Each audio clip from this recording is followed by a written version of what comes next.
Hey everybody, today we're going to be doing a little project. We're going to take a car audio system and make a shop radio out of it.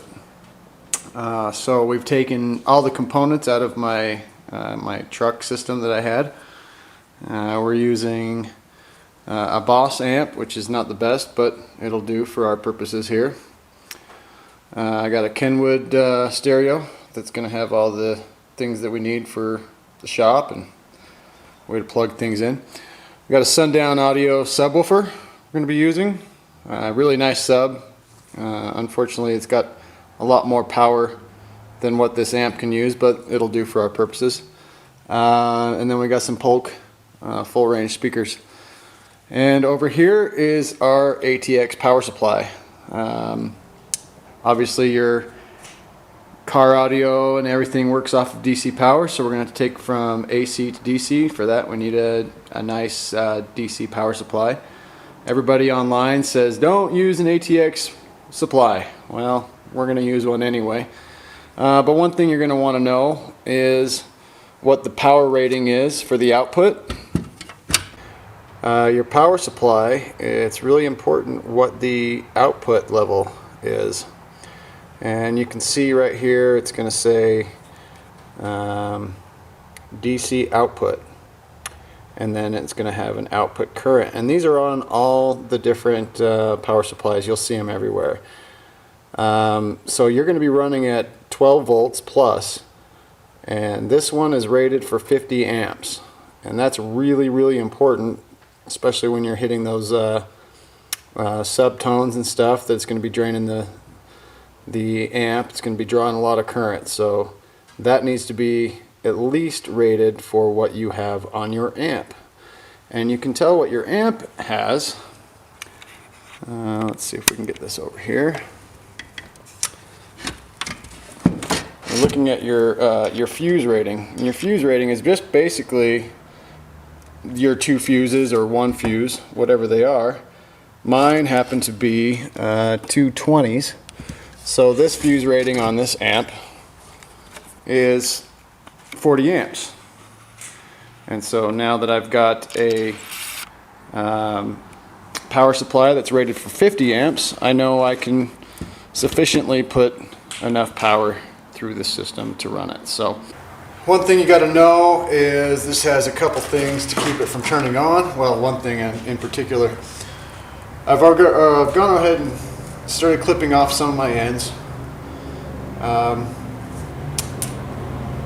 Located in the main plug is the turn on safety for the power supply.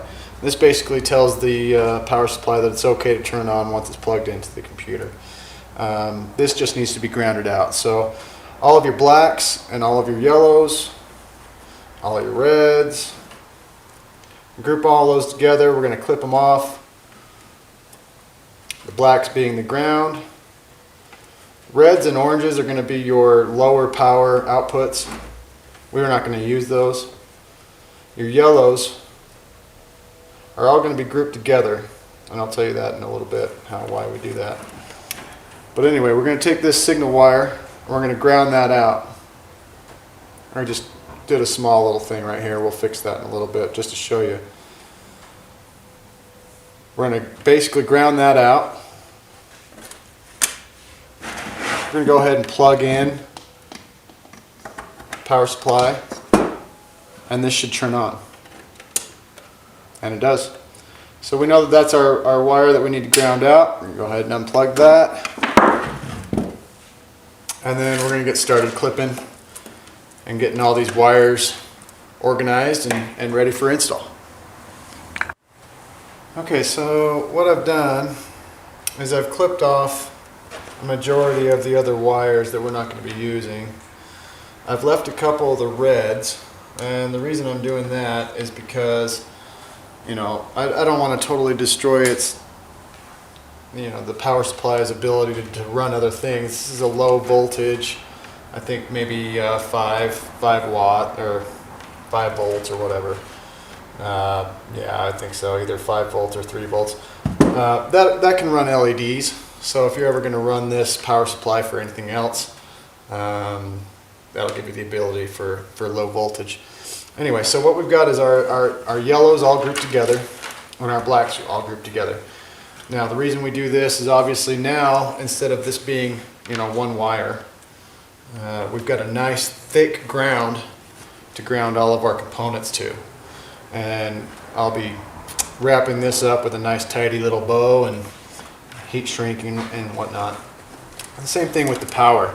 The power now is a nice thick power gauge wire, and we can run that to you know, our subwoofer and our deck. So now we've got all that. That'll handle all the amps that'll be going through it, and we'll get this tidied up and ready to hook up some of our equipment here.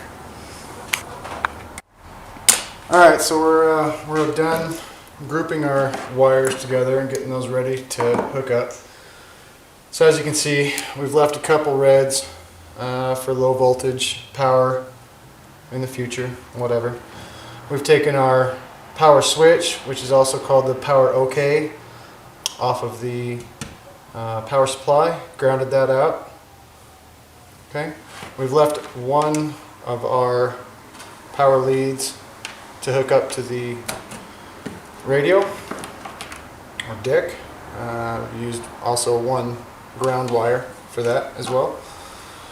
Now on the power leads, since we had so many of them, I couldn't find a terminal lead that was big enough for that gauge of a wire. So what we're going to do is we're going to put two of those together, just like that, and it'll act as one solid lead. So you can see on this amp, they're all those terminal based connections there. So got those together, heat shrinked, those are nice and tight.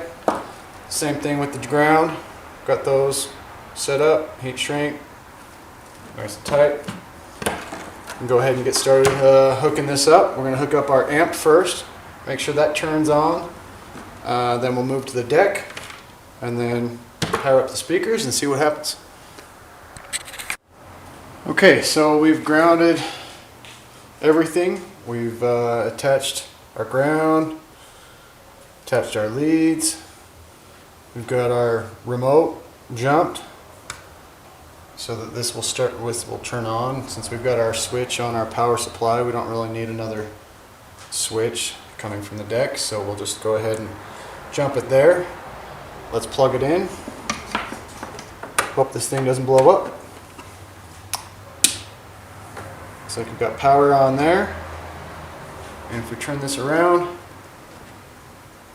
we've got power there. So we know our power connection is good, and let's go with the deck now. Turn this off and move on.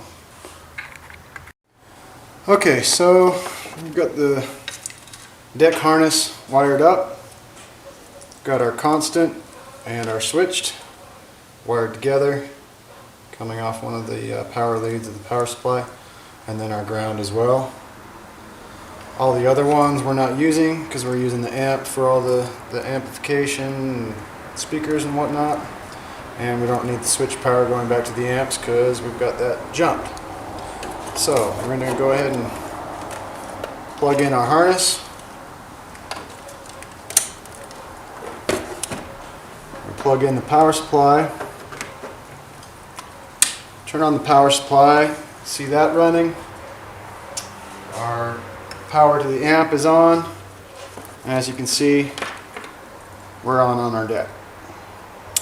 So next things we do are going to be hooking up the speakers and seeing how this sounds.